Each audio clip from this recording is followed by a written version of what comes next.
오늘도 믿음의 승리를 위해서 거룩한 분투를 하고 계시는 사랑하는 성도님들에게 말씀 디저트를 드립니다. 건강하시기를 축복합니다. 오늘 말씀은 에스라 2장 36절에서 70절까지입니다. 너무 길어서 36절에서 39절을 읽고 마지막 70절만 읽겠습니다. 36절입니다. 제사장들은 예수아의 집 여디야 자손이 973명이요 임멜 자손이 1052명이요 바수올 자손이 1247명이요 하립 자손이 1017명이었더라. 마지막 70절입니다. 이에 제사장들과 레위 사람들과 백성 몇과 노래하는 자들과 문지기들과 느디님 사람들이 각자의 성읍에 살았고 이스라엘 무리도 각자의 성읍에 살았더라. 사명의 씨앗을 심어라. 황폐한 땅에도 꽃으로 피어난다. 사명의 씨앗을 심어라. 황폐한 땅에도 꽃으로 피어난다. 말씀 제목입니다. 오늘도 고향으로 귀환한 명단들이 나열되어 있습니다. 일일이 다 다룰 수는 없기 때문에 핵심이 되는 부분을 일단 연결해서 설명을 좀 드리겠습니다. 어제는 지도자급, 가문 단위, 지역 단위의 명단을 살펴보았고 오늘 36절에서 39절은 제사장들의 명단이 나옵니다. 전체 4개의 가게가 소개되고 있는데 인원은 합치면 4,000명 정도입니다. 원래 제사장들은 24가게로 구성되어 있습니다.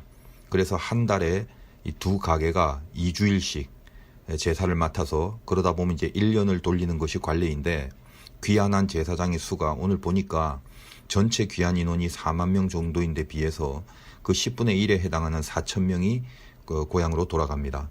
이걸 보면 결코 제사장의 숫자가 많지 않다는 것을 알 수가 있습니다. 그 다음에 40절에서 42절은 이제 성전을 맡아서 헌신하는 레위들인데 전체가 74명입니다. 그리고 이제 노래하는 자, 성가대를 말하는데 128명, 또 성전 문지기 139명. 그래서 토탈 성전에 관계한 일을 하는 사람들이 341명인데 레위가 이 제사장보다 좀 많아야 하는데 비교적 상당히 작은 인원이죠. 이제 나중에 가면 레위의 숫자가 모자라서 이 레위인 충당하느라 애를 쓰는 사건이 나오게 됩니다. 레위인들이 왜 이렇게 작은 숫자만 갖는가? 현실적으로 땅을 기업으로 얻지 못한 족속이기 때문에 현실적인 어려움이 부담이 된 게 아닌가 그런 추측도 해봅니다. 여하간 제사장과 레위인들 이 밸런스가 맞지 않아요. 이 성전 건축을 위한 움직임이라면 훨씬 더 많은 레위인들이 가야만 합니다. 자, 그 다음에는 느디님 사람이라고 그러는데 43절에서 53절에 나옵니다. 이 느디님이란 뜻은 주어진 자, 바쳐진 자라는 뜻인데 원래 여호수아 시대에 자기들은 가나안 족속이 아니라고 속이고 목숨을 건진 기브온 거민들이 있죠. 그들을 말합니다. 그래서 여호수아가 안 죽이고 살려두는 대신에 일종의 그 허드렛 일을 시키기 위해서 레위인들의 종으로 삼은 족속입니다.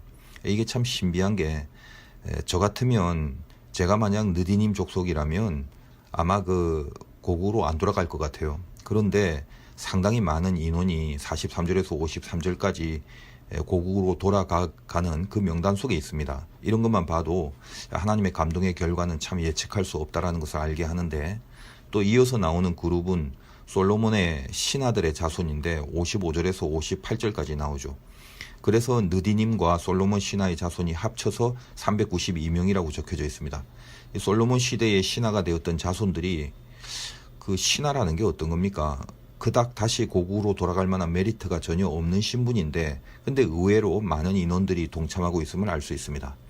자, 그 다음 무리들은 59절에서 이제 63절까지인데 이 안에는 무슨 족보가 없는 사람들, 예를 들면 우리가 출애굽할 때도 속교 나온 사람들을 잡족이라고 표현하는데 그런 것처럼 유대인이 뭐 맞는지 아닌지 그렇게 분별이 안 되는 사람들도 있고 또 제사장이라고는 하는데 족보가 확실하지 않아서 우림과 둠밈이 없는 그런 사람들이 나옵니다. 그러니까 말이 제사장이지 이들은 확인이 안 되다 보니까 그 성소의 지성물을 먹지는 못합니다.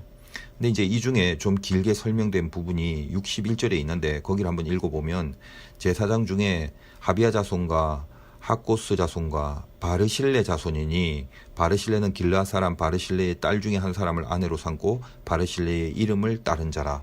바르실레라는 사람이 조금 구체적으로 언급이 되죠. 누굽니까? 다윗이 압살롬에게 도망 다니고 있을 그때에 그 어려웠던 다윗을 도와서 양식을 주었던 사람이 바르실레입니다. 상당히 부유한 사람이었는데 그래서 그 가정과 결혼한 남자가 여자의 가문에 들어와서 이름을 그 여자의 가문인 바르실레 그 이름을 따르게 되었다는 거죠. 그래서 이런 이야기를 이 명단 안에 넣은 이유는 지금 이 무리들이 다윗의 계보를 이어가는 그 그런 차원에 있다라는 것을 강조하려고 하는 것입니다. 자, 이제 그리고 나서 노예나 뭐 짐승들을 나열했는데 전체 인원이 대강 4만 명 정도 잡는다면 짐승이 8,136마리다. 그러니까 5명에 한 마리 꼴. 꽤 넉넉한 모습이죠. 그들이 예루살렘에 이르러서 어떤 표현을 합니까? 뒤에 힘 자라난 대로 건축 헌금을 다 모아보니 뭐 금이 6만 1,000다릭, 은이 5천만에, 뭐 제사장 옷이 100벌.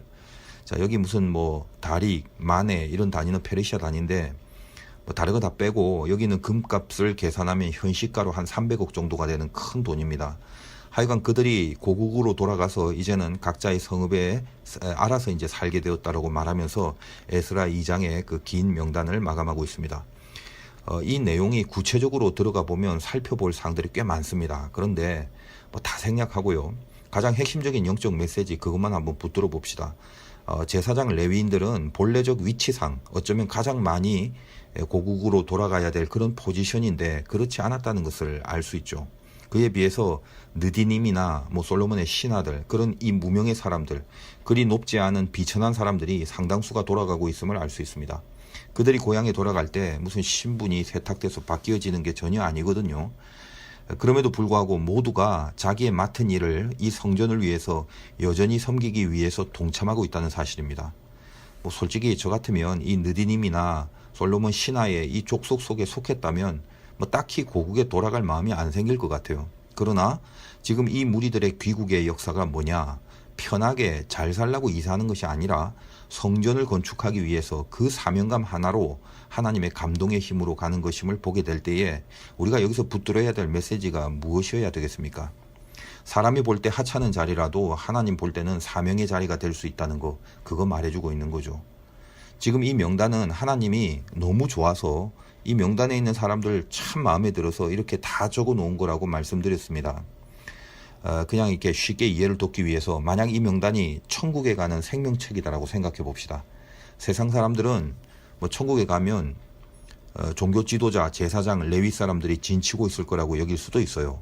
일단 제사장이나 레위인들은 기존으로 세팅이 돼 있고 그 다음에 이제 다른 이들이 있을 거다라고 생각하기 쉽습니다. 그런데 이게 충격적인 거죠.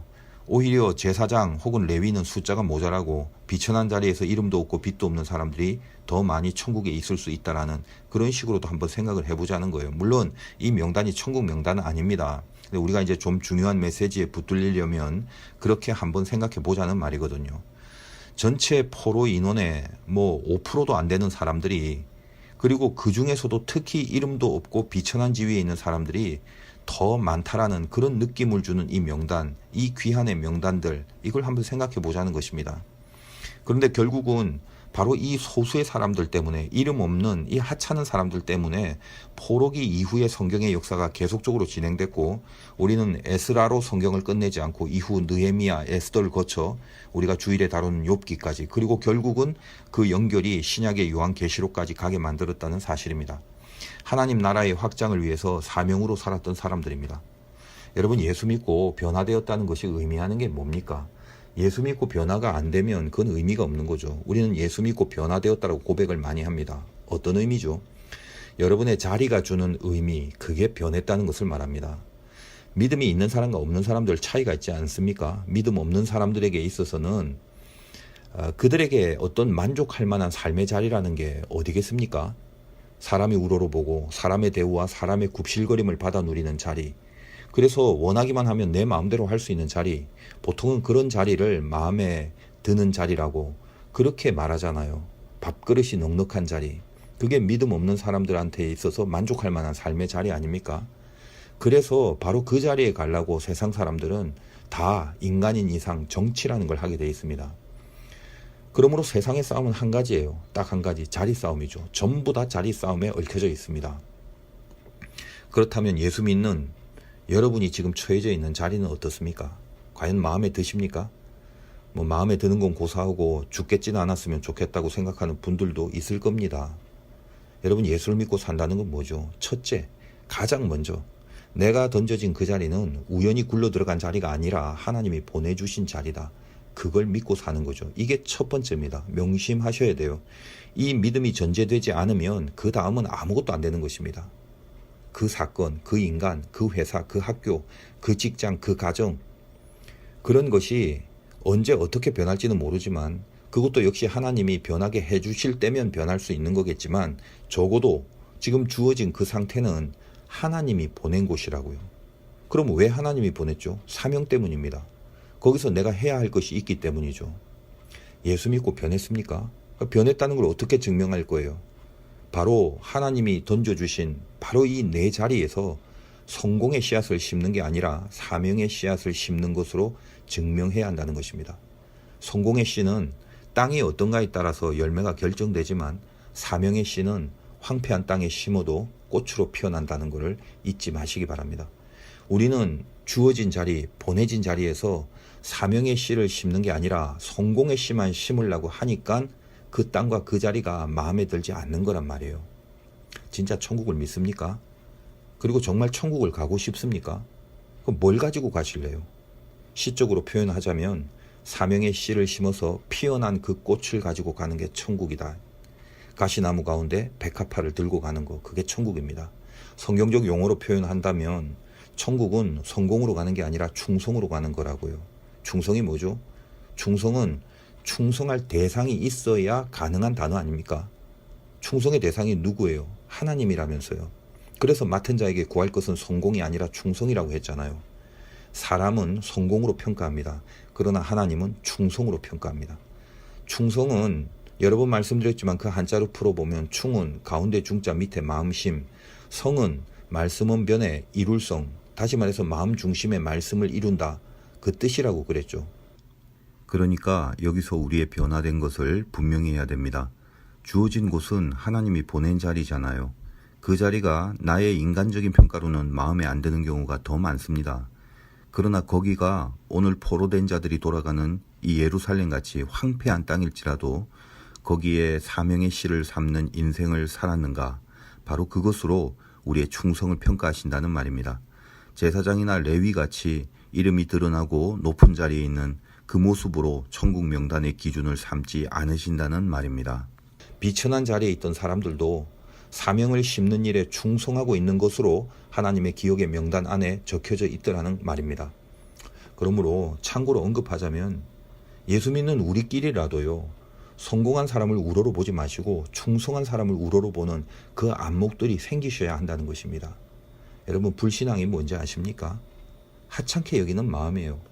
어린 소자가 하찮아 보이니까 물 한 잔 줄 생각을 안 하는 거거든요.